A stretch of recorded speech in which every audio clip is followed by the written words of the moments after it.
तो आतंकवादी पार्टी है ये, वो तो दिख ही रही है, साफ ही दिख रही है यार, सबने दिख रही है। तो घर घर मोदी, हर हर मोदी। तो कांग्रेस सब नोट के खा गया, साल राज किया, का किया, देश को बंद के रख दिया। ये मसूद अजहर जी कहा, लेकिन उसकी जो टाइमिंग और उसकी जो टोन है वही फर्क है। आतंकवादी से मिले हुए हैं और क्या करेंगे फिर, अगर उन्होंने जी लगा के बोल दिया तो इससे बढ़िया आप क्या सोचोगे। राहुल गांधी को मौका मिलेगा 10 साल राजनीति खेले, अभी राजनीतिक लग नहीं है। मोदी जी से बढ़िया हमारे देश में कोई नेता नहीं है। मैं हूं अल्फैज खान, आप देख रहे हैं वीके न्यूज़। पुलवामा हमले के बाद जहां भारत और पाकिस्तान के बीच तनाव चल रहा है, वहीं राहुल गांधी ने एक ऐसा बयान दिया है जिसको लेकर अब कई सवाल खड़े हो गए हैं। दरअसल राहुल गांधी ने एक भाषण के दौरान आतंकवादी संगठन जैश मोहम्मद के सरदार मसूद अजहर को सम्मान देते हुए उसे मसूद अजहर जी कहकर पुकारा। तो आइए जानते जनता से कि वो इस बात के विवादों में क्या कहेंगे। ऐसा सबसे पहली बात तो ये है कि जो टीवी पे आ रहा है, मैंने भी देखा है, शो भी देखा है, उसमें पूरा नहीं देखा जा रहा है। इसके अंदर क्या है, उन्होंने जब राहुल गांधी ने बोला है कि हाफिज मसूद अजहर जी, तो एक वो टोन है उसमें, यहाँ तक तो सही दिखा रहे हैं मीडिया वाले। उसके बाद जब दोबारा राहुल गांधी ने बोला है मसूद अजहर जी के बाद जब बोला है तो मसूद अजहर बोला है, वो एक टोन था, एक कटाक्ष एक किस्म से होता है कि आप उसे इतनी रिस्पेक्ट दे के ले गए एरोप्लेन में, एयरक्राफ्ट में बिठा के, तो इसमें कोई वो नहीं है। बाकी एक श्री रविशंकर प्रसाद है, उन्होंने भी एक बारी हाफिज़ जी बोला था, उसको नहीं हाईलाइट किया जा रहा है। एक्चुअली क्या है कि आज की डेट में जो भी मीडिया हो, जो भी है, वो सारी जो पावर जो भी गवर्नमेंट होती है उसके अंडर में होती है। तो आतंकवादी पार्टी है ये, वो तो दिख ही रही है, साफ ही दिख रही है यार, सबने दिख रही है। तो कांग्रेस आतंकवादी पार्टी है। हाँ, और क्या, अब आतंकवादियों के साथ दे रही है वो सिद्धू की उसमें सभा में वो पाकिस्तान जिंदाबाद के नारे लग रहे हैं। तो पड़ेगा कांग्रेस पर? असर ही पड़ेगा। असर क्या है, अब की बार तो भारी है कांग्रेस, तो मैं तो ये कह रहा हूँ बीजेपी आ जाएगी। और क्या, पक्का? और लोग तो कह रहे हैं बीजेपी नहीं है, बीजेपी के पत्ता जो असली जो देश के बारे में सोचता होगा, सैनिक के बारे में सोचता होगा, सबके बारे में सोचता होगा, वो तो बीजेपी को लेकर आएगा। सारी नीति जो है ये बीजेपी की एक दोहरी नीति चल रही है। अगर हम कहें तो करेला और दूसरा कहें तो वो है, ये वाली कहानी है। इसमें हाफिज़ मसूद अजहर जी कहा, लेकिन उसकी जो टाइमिंग और उसकी जो टोन है वही फ़र्क। लोग तो बोल रहे हैं कि बीजेपी क्यों लेके हम आए, बीजेपी तो सामना पाकिस्तान से डरती है, क्या करवा रही है बीजेपी ने बोला था। अरे यार, अगर पाकिस्तान से डरती तो इतना बड़ा ये जो पुलवामा में हमला हुआ है, इसके वजह से ये जो अभी जो जवान है वो शहीद हो रहे हैं, उनसे अब मोदी जी ने ये कहा है, मोदी जी ने अब ऑर्डर दे दिया है कि फुल करके इन्हें मतलब यहाँ से ख़त्म करो। अगर यही होता तो कांग्रेस क्या ये कर पाती? नहीं, लोग ये बोल रहे हैं कि उन्होंने जो किया है एयर स्ट्राइक जो करवाई, लेकिन जो बोला गया 200-300 लोग मर गए, डेड बॉडी तो किसी की नहीं मिली। टीवी में न्यूज़ देखा आपने, देखा वहाँ 350 आतंकी मरे, तो इसका तो वहाँ पर अभी देखा आपने, वहाँ पाकिस्तान में जो हमला हुआ उस पर आपने देखा न्यूज़ में कि कितने लोग मरे।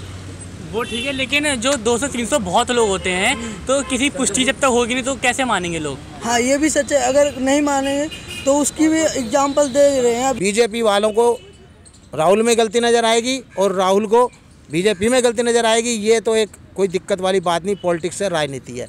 3 जवान फिर से शहीद हुए हैं हमारे, ठीक है, तो इसके ये मोदी जी ये कह रहे चाहते हैं कि हमारे जो आतंकी है इनको ख़त्म करो यहाँ से।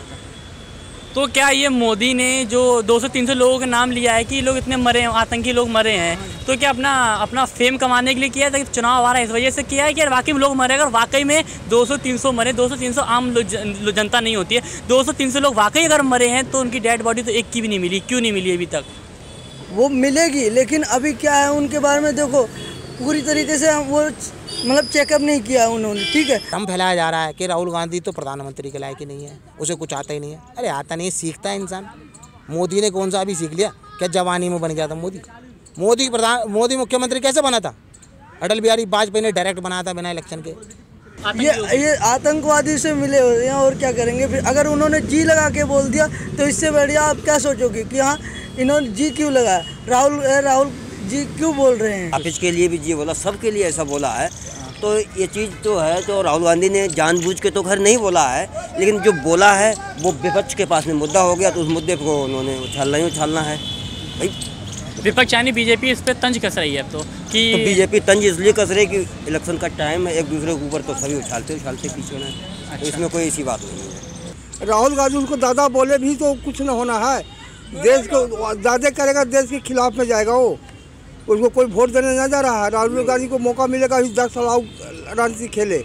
अभी राजनीतिक लायक नहीं है। मोदी जी से बढ़िया हमारे देश में कोई नेता नहीं है। सबसे बढ़िया मोदी जी हैं, बहुत बढ़िया देश चला रहे हैं। हर वर्ग को, हर समाज को लेकर चल रहे हैं। सब गरीबों को देख रहे हैं, देश के भी देख रहे हैं। देश के लिए बहुत बढ़िया कर रहे हैं मोदी जी। जो कर रहे हैं गलती कर रहे हैं। बाहर कंट्री में मोदी जी गए थे, मोदी ने जो चीज़ बाहर उनको गिफ्ट में मिली है उस चीज़ के लिए मोदी ने सब गरीबों को ही बांटा है। भाई ये चीज़ तो सबको पता है। ये क्या कांग्रेस को नहीं पता? क्या आम आदमी को नहीं पता? है जो भी कर रहे हैं गरीब ला कर रहे हैं, जो भी कर रहे हैं पब्लिक ला कर रहे हैं। मोदी जी जो भी कर रहे हैं गरीब लोग पब्लिक के लिए कर रहे हैं। उनको तो बाल बच्चा से कोई मतलब नहीं है। 60 साल राज किया हम लोग ललटेन बार के रहे। आज मोदी जी के जाने के सब कुछ मिल गया हम लोग को, गरीब को। तो इससे असर पड़ेगा क्या राहुल गांधी पे, जो राहुल गांधी ने बोला है? अरे बोलने वाला बहुत कुछ बोलता है, लेकिन कोई असर ना पड़ना। राहुल को कोई फायदा ना हो रहा है, जबरदस्त नुकसान होगा इससे। हारेंगे। आप क्या कहेंगे? भाई हम तो यही कहेंगे भारतीय जनता पार्टी जीते। एक बार मौका फिर मोदी जी को मिलना चाहिए। जो काम उन्होंने किए हैं, अगर मौका नहीं मिलेगा तो जो जितनी योजनाएं हैं सब अधूरी की अधूरी रह जाएंगी। हमारी तो चॉइस यही है कि एक बार प्रधानमंत्री फिर मोदी। हमको कांग्रेस सब नोट के खा गया। 60 साल राज किया, देश को बंद के रख दिया ये। और मोदी जी 5 साल में क्या करेंगे? 5 साल के राज में क्या करेंगे? 5 साल में तो बहुत करके दिखाए। जितना 60 साल में ना हुआ था उतना 5 साल में विकास किए है वो। कांग्रेस के चलते आतंकी आज इतना पनका हुआ है। कांग्रेस ठीक रहता, कांग्रेस बढ़ावा देती आतंकी को देते हैं पर वोट के चलते। कांग्रेस को बढ़ाया मुसलमानों के। वो आज जब पायलट के लौटाया मोदी सरकार, ये कांग्रेस से कहीं लौटता नहीं। उसको मर्डर होता आज। रिस्पेक्ट देना किसी को गलत बात है। हम किसी को रिस्पेक्ट से बोल रहे हैं, चाहे वो आतंकवादी हो चाहे जो। हम अपनी सभ्यता अपने आप से रखते हैं। वही उन्होंने जी करके बोला। अभी हम किसी और को तुम या आप किसी और से बोलें तो वो रिस्पेक्ट अपने हिसाब से। और रही बात ये पाकिस्तान और हमले की बात, ये चुनावी प्रक्रिया है। इनके पास कोई मुद्दा नहीं रह गया। पहले राम मंदिर था, 4 साल में इन्होंने राम मंदिर नहीं बनाया। अब राम मंदिर ख़त्म हो गया, अब आ गया इनके पास पाकिस्तान। तो इन्हें बेसिकली पे काम नहीं करना, जॉब नौकरी इन पे काम नहीं करना, बस ये इधर उधर भटकाना है। सिर्फ ये राजनीति साजिश है ना? राम मंदिर क्या अब अगले 5 सालों बन पाएगा? नहीं, मुझे नहीं लगता बनेगा, क्योंकि बनना होता तो अब तक बन जाता। राहुल गांधी जी ने मसूद जी को जी कह के सम्मानित किया। ये हमारे देश के लिए बहुत शर्मनाक बात है। और हम चाहेंगे कि प्रधानमंत्री मोदी जी बने, ना कि कांग्रेस बने या कांग्रेस का कोई आदमी बने। पड़ेगा पूरे देश में मोदी की ही जय जयकार है। मोदी लहर। हाँ, घर घर मोदी, हर हर मोदी। ये था जनता का कहना। कैमरा पर्सन गीतांशी धीमन के साथ मैं अल्फैज खान, PK न्यूज़।